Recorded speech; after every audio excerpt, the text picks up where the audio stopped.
Hello, I'm Dr. Leon Stutzman, aka Doc, with another one of these little videos designed to help you to experience God's best as we join our faith together. And that's what we're going to do today. We're going to join our faith together, and God's going to do some great things. I'm talking this week about the prophetic life. Ask of me what I shall do for thee before I be taken away from thee, were the words of the prophet Elijah to Elisha. And Elisha said, I pray thee, let a double portion of thy spirit be upon me. But it was part of a progress.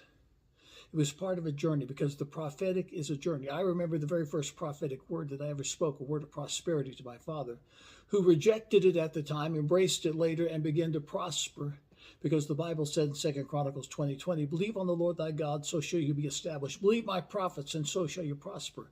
Well, he believed that prophetic word. He began to prosper.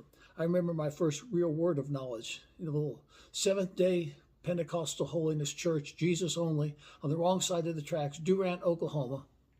Why was I preaching there? Because back in those days, those were the only churches that would open their doors to me.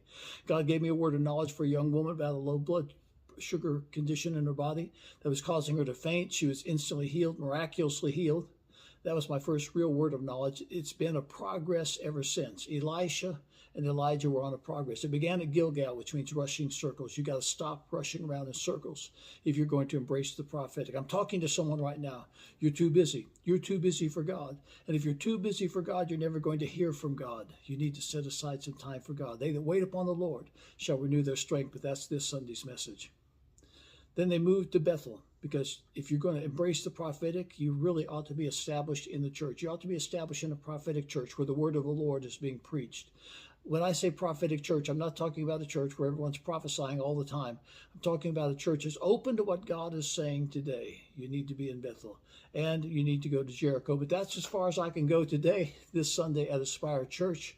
I want to share a word that's going to change your life. How to be led by the Spirit of God. For as many as are led by the Spirit of God, they're the sons and the daughters of God. Catch it live on the live stream at AspireChurch.tv, Facebook Aspire Church TV. That's live stream AspireChurch.tv, Facebook Aspire Church TV, Sunday morning, 10 o'clock Eastern Daylight Time. It's going to be powerful. It's going to be prophetic, and it's going to help you to pursue and prevail in life. I'll be back on Friday with another little video, and I encourage you to catch the entirety of this teaching on our Facebook page, Aspire Church TV. I'm Dr. Leon Stutzman, aka Doc. I'll see you then.